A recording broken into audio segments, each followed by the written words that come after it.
Hey guys, let's start. In times like these, being a citizen is a big job. Thank you for joining us to celebrate the virtues of self-rule and debate the state of our republic. Welcome to the Citizens Prerogative Podcast. This is the voice of your nerdy host, Michael Piscatelli, and we are blessed with a co-host whose passion for our republic precedes him everywhere he goes, Raymond Wong Jr. I'm in the money. I'm in the money. This economy isn't working for me at all. This is episode number 25, and if it sticks, we're titling it New Economics. So today, as Ray so astutely called out for us in his little jingle, we're going to be talking about a new concept around economics that's coming up on the scene. I've been delving into this book written by Kate Raworth. Hopefully I'm pronouncing her name correctly. I should have researched it. But basically, she recently released a book about Doughnut Economics. And it's really fascinating because it's been a hot minute since we've had any really new, insightful economic theories or models emerge on the scene. So it's very exciting, and she takes a very logical approach, or where however this all got developed, it comes together through a very logical approach, which is one of the reasons why I think Ray and I are going to identify with it as we learn more about it. So just to preview some of where this is going, donuts are delicious, but really we're only talking about the shape. You know what? I'm glad you clarified that, Michael, because I was thinking of donuts and I was thinking how delicious they are, but I was like, Dunkin' Donuts, they've opened and closed constantly. It can't be an efficient economy. And it doesn't. I mean, donuts are delicious as dessert, but they're definitely not healthful. I wouldn't recommend it unless you've already got all your daily nutrients in. So this donut is going to be a healthy donut. We're going to sell it. I just want to clarify that you said healthy donut, and if we do sell it, we will be the first to ever sell a healthy donut in this world. I don't think they exist. If they do, they're not popular.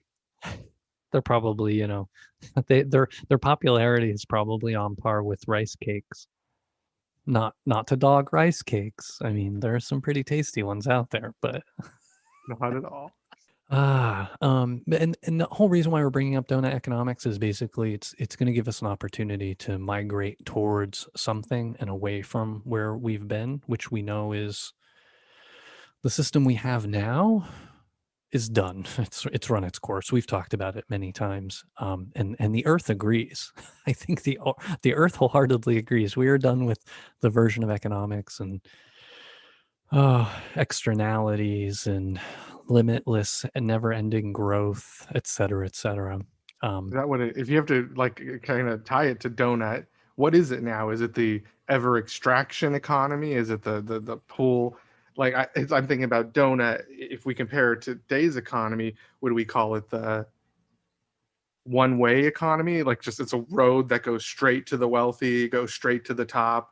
All the wealthy and the wealth and power and energy and resources go to the top. Yeah, because all I can imagine in my head is like a line chart, and the line chart from left to right just goes up, up, and up and up, just forever. I mean, Yeah. till everything's gone and destroyed and murdered and pillaged. Profit at any cost, growth at any cost. Make the chart go up. We like charts that go up. Me like chart go up. Me like chart go up. I've seen boardrooms that operate like that.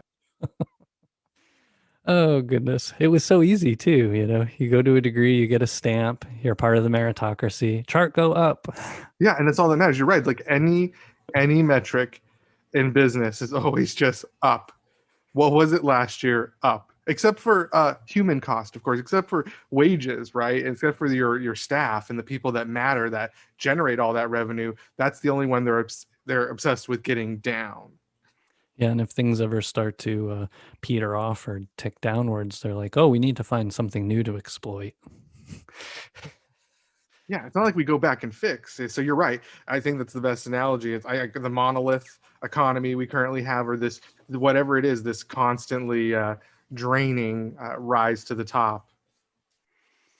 Yeah, and whatever gets in its way or doesn't agree with it becomes an externality. Oh, well, that's outside of economics or the economic model. The collateral damage. Collateral damage. True cost to production. Anyway, taking a step back, let's bring it back to the donut for a minute. Why is it a donut? Why is it a donut? I wish I could show you all an image, but you should go look up an image. Go search Doughnut Economics, but I'm going to paint a visual, hopefully using words here.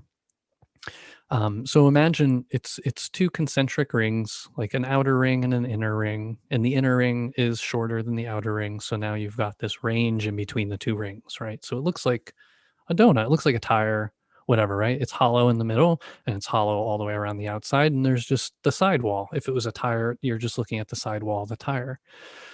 Well, what forms the tread or the outside of the tire is the ecological ceiling as it's presented, meaning there are limits to what this earth can supply, provide, clean up behind us, and renew itself. We now know there are ecological limits, and the economics that have brought us to the point we're at today, ecological limits are an externality. It doesn't deal with it. Coal is unlimited, oil is unlimited, gold, whatever. It just assumes your only limitation is how quickly you can mine it. Doughnut Economics doesn't look at it like that. It says, no, there is an upward barrier. There's a carrying capacity for this planet, although I haven't gotten to that part. I don't think there's a chapter about that yet. But there's a carrying capacity for, how many things can live and put demands on this ecosystem. And so that's the upper limit. And then the lower limit, the inner ring of the donut, is like a livable life. It's the minimum living condition or social foundation for people to be okay. I almost said successful. Successful would be great, but just okay. I mean, let's just say they have enough food, they have shelter, they have clothing and water. Bare basics, right? You can eat, you have shelter, you have clothing, you have water. That's the inside. So we live in our whole economy, our entire existence, our entire economic existence should be on the sidewall of that tire. It should be inside the rings, in the donut or on the donut.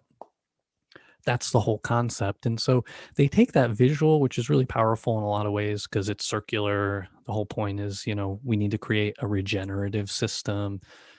We need to take into account the true costs of things so that we can offset those properly and keep things in bounds. And it's neat because projected onto the donut are various aspects of our biosphere, things that we are actively adjusting because we're in the Anthropocene, which is what scientists call this time, this era, this epoch, or whatever the word is, because humans have had such a major impact on the environment and the world as we know it. So in any case, we're measuring certain aspects of it because of the health of our environment. We need to maintain the health of the earth and the health of our societies and all of those things. And so on the donut, they just project various levels of use, overuse, underuse, abuse. And so it's a way of saying, okay, we want to live in the donut, but here's where we are now. We're all over it. We're all over it. We're way outside. We're under the ring with poverty. We're beyond the ring with carbon, the amount of carbon we're putting into the atmosphere and other things, as well as it also measures, you think about agriculture. You think about phosphorus runoff. There's phosphorus and a few other things that come out of nitrogen, things like that, right? That we're using in farming at levels that was never envisioned and shouldn't be happening. And that puts weight on ecology, and that's represented on the ring. All of these things get represented on the ring because eventually we need to see where we're at so that we can get to where we want to be, which is in harmony. I'm going to stop there because I don't know that you've seen this image, right? You actually did a good job describing it. So I'd say that I definitely feel like I understand exactly what you're talking about. And I'm glad, because starting this conversation, I had not been exposed to this idea of donut, and it makes complete sense. It's almost like you apply supply and demand logistics to the planet itself, the planet, what it can bear, and what long term. So, and it makes sense to me, because then I envision this donut. It means that the donut's going to not always be even, right? We're going to see spikes on certain sides of the donut, but then you Mhm. offset it, right? Because the idea is, well, then we'll just push more energy on the ecology front, right? We've got a problem with pollution. First off, we need to reduce pollution, but also we need to increase the number of trees on the planet, right? So there is an actual conscious solution. So our news reports don't just say overfishing in the Alaskan region and overfishing in the UK waters. And the real issue is that we are running out of food and nobody wants to talk about it. And it seems like Yes. this donut economy forces the constant conversation and the humanist view, frankly, that we can't survive. And I just want to say that it's interesting, because until you said this, well, I mean, I still was kind of agreeing. There are some in the billionaire circle that say that going to Mars is the wrong choice, like focusing on Mars, the SpaceX, all of this is the wrong decision, because we should be focusing on Earth, because it's harder. Going to Mars is easy. Building rockets and escaping the planet is easy, and it's the coward's way out. We should actually be investing heavily in the Earth and stop going to space for now. Yeah, or try to do both. Try and chew walk and jump. We can, yeah, you can chew, walk and chew gum at the same time. I can't even say it. And you're right, because I've seen some NASA technology where they can generate huge rain clouds and cause it to rain. You know that, and that's NASA that's generating Mm. this tech, right? So I do believe they exist together. However, these billionaires who have far too much money, it's not NASA, it's the billionaires that have far too much money and are competing with our governmental agency. That's a problem. Yeah, yeah. Competition has a place, but it not where collaboration is more valuable, in my opinion. Right? And that's the donut, right? We have to examine Yeah. this competition, I suppose. Like, does it push people out? Does it bring us too far from the overall goals, right? Because there is a problem with space junk, and we don't talk about space junk and True. all of the garbage left. And so when I'm thinking about the donut, that means we have to talk about every little piece Mhm. until we're tired of it. And I get it. That costs money, and corporations don't like to spend money. Yeah, it costs money. It's time. It's taxing. It's less fun than consuming, I guess. I mean, relatively speaking. I mean, we enjoy it. Those of us who are super nerdy, of course, we enjoy it. But to a point, we also like to take a weekend off and go to Disneyland or whatever too. I mean, we're all human, right? We all enjoy a little downtime. But in order to earn that downtime, we should be thinking about some of these things too.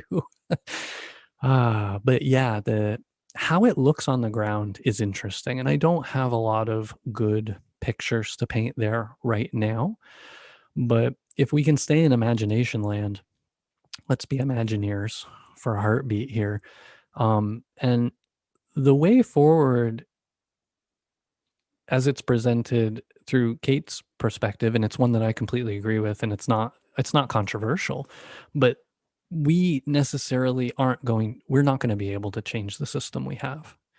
It's very unlikely. Let's put it that way. You can win a few hearts and minds over, and if they've got enough money, energy, and clout, they can shift things. Like if Amazon wanted to change the way it does something tomorrow, if Apple, like there's a handful of these really outsized entities in the corporate world sphere that if they were to buy into this and start taking action, it could make a difference. But it's not what we're going to rely on. It's not what we should rely on. We need to rely on building new systems, building new components. We have to replace what we have rather than tune up what we've got, because what's been built is based on not a lot, not a lot of info, not a lot of facts, not a lot of science. These are really old ideas that just like came to people's minds from, looking at charts and wanting to make economics seem like science. Around the same time that science was, learning about gravity, Newton's law were coming about. That's where economics originally got its charts. Like, it's funny, this book's really interesting because it covers the history, because she does a good job trying to tear down the existing system, because its foundations are really poor. And then she goes into selling the case for what's next. But it does require us to have a lot of imagination about what's next, because it's not what's here, it's what has yet to come. And so we have to be cognizant to look for these things that aren't right, and we know intuitively where these things are not right. Our inner compass tells us where these things are not right for the most part, and those are new business opportunities, or opportunities for new processes, structures, ideas, programs, groups, you name it. But it's how we have to approach it and replace.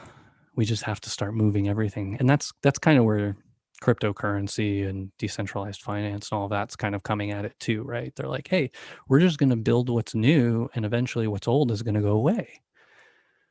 Like landlines, like telephone landlines or something, right? It's not like we had a big anti-landline movement. We had a pro-mobile movement. We wanted to be free and untethered from our walls to talk to our friends and our family. And so it's the same concept. Let's just build something better that we can all move towards, that's attractive, makes sense, it's logical. And that's where the donut's coming from. The donut saying, okay, you know what? We've learned a lot in recent decades. Our collective brain on the internet, etc., has grown tremendously, right? Unstoppably. And so why don't we design economics based on what we know right now? The facts, the science, the data, instead of just following what people invented in the 20s, 30s, or whenever it was, and they created charts that looked like charts that science was creating at the time to make them seem legit. What a bad bill of goods we've built this whole thing on. Well, if it ain't broke, don't fix it. And I think that's the problem. We got to get away from these ideas of, and there's a lot of that, right? People just, throughout the American vernacular, we have terminology to just accept what was given to us. But that's not even like our parents were told that by other people that were in power, that told them that they had to accept it. And it's just become ingrained in our culture. And I like this because this donut economy it seems like it's circular, right? There's no end to it. You're always thinking of everybody involved. I really kind of like this analogy, besides the fact that I want a donut after our show today. But I'm taken back by this ideal that, think about everything that goes into it. It's harder and it takes a little more energy, but when you are making a purchase or when you're making a decision, do you holistically think about everything that is being impacted? Can we solve for everything as a human being? No, but I think you're right. The collective brain power, right, Michael, will move the needle forward as a larger group just by all trying to think about this decision. How does it affect something greater? How does my actions fit into the greater scheme of things? And I'm talking about general business decisions. I'm talking about just anything you do. We all have the ability, and we're seeing that today, right? Even with social justice, right? Everyone weighing in and saying something and saying, our social conscience says otherwise, because not everyone's on the same page. And some people need to be reminded, and some people need a donut. That is right. And I think now's a good time to hear a word from our sponsor. Fulfilling a dream where all possess an intrinsic love for self-rule that is reciprocated with free speech and equal justice under the law? Citizen Do Good values the promise of all of the amendments to the Constitution along with the original core documents. Taken together, they form a framework and an operating manual for the Republic, and it provides us with the means to change with the times. The time is now to deeply re-examine our current implementation of governance for the dawning of a new day. We are a proud sponsor of the Citizens Prerogative podcast, a major partner in spreading the good word about civic love and the power of change for us all. Help us to stay on mission and grow this community by rating the podcast with 5 stars on iTunes through the app on the web or on your device. If you don't feel like you can give us 5 stars, let us know why on our sponsor's Facebook page, Citizen Do Good. Like and follow it to help even further. Also, make sure you join our newsletter at citizendogood.com. You'll get updates every couple of months on all our antics and not just the podcast. While you're there, check out the shop, which has your favorite merch and provides a way to make a one-time contribution to help us pay for production and hosting. Feel free to share any comments you have directly through the Contact Us page. Thanks for your support. We're keeping an eye on the timers. We're doing it. So we've introduced the donut. We've talked a little bit about it and around it. What's the point? Where is it going? It's trying to give us a more holistic model, a more complete model in order to move forward. Let me just throw out some more buzzwords around this idea. And I hope you all will do a little research on your own, because it's pretty exciting, and I think it's just emerging. So there's so much more we're going to be talking about this in the future. But one of the major things about the this new economic idea is that it embraced the concept of dynamic systems, and it provides a set of ideas to free ourselves of these old mechanical, ideas of equilibrium and binary mindsets that gave us like supply versus demand. The systems that we inhabit, and we participate in, are far more complex than supply and demand, are far more complex than an XY axis on a chart. And that's what we've learned. And in order to create a new model that we can all live with into the future, there's a couple of key components that I really identified with this thing. And it calls out the fact that it needs to be distributive by design and regenerative by design. Distributive by design, I mean, that was like a harpoon to my heart in a good way, because this is the terminology I use to rail against redistribution. The concept of, oh, well, what are you going to do with all this redistribution, this, that, and the other thing, because it's this buzzword. It's like an anti-poor people's buzzword, redistribution. They made that up. We don't need redistribution if distribution is done correctly in the first place. So they hate the idea of redistribution because it means breaking the model that makes them rich. And I'm using the big they, there's no booby people. I mean, I'm seeing it in the donut, though. So if we imagine this donut, there's a segment of population, there's a segment of our fellow Americans who are living way outside of that they're not, it's not economically sound. It's not economically logical, nor is it sustainable for them to have that amount of wealth. So they're this bar that just shoots way outside of the donut. Yep. And no good donut, it should be glazed and covered gently. There should be no protruding. Maybe sprinkles. Sprinkles, yeah, light sprinklage, but nothing protruding out that's going to stab me in the throat. That's right. That's what the rich are. On the model, yeah, that's how I can see them showing up like that. Very painful spikes. Not very natural.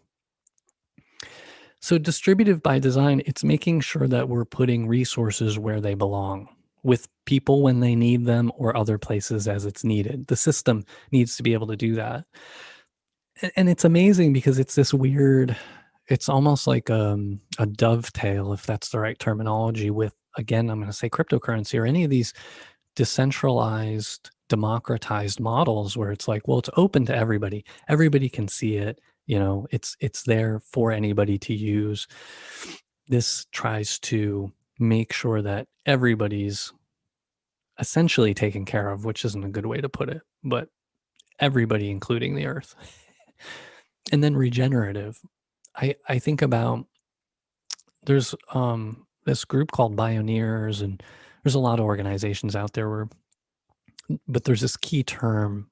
I was trying to attribute it to somebody, and I can't recall who put it out there. But the point that they made was that every time you look at a system in nature, every time you look at an individual animal or a component, any kind of living ecosystem that is sustained in nature, among nature, every component, every actor, anything involved in that system tends to leave conditions conducive to life.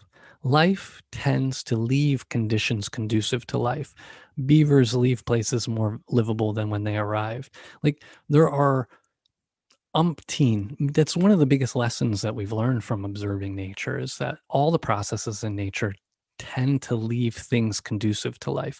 Even a volcanic interruption, or eruption, most people say, oh, a volcano erupting, It's like, well, but there is a renewal process that occurs, just like a forest fire, right? Forest fires are natural. Wildfires are dangerous, but forest fires are natural. It's a part of the ecosystem, right? It's all evolved together. So this regenerative concept, that how we conduct the economy, how we execute the economy, should leave things conducive to life. They should be regenerative. And they've been doing it for a while, because I'll tell you, if I ever blow smoke on my ants, they react.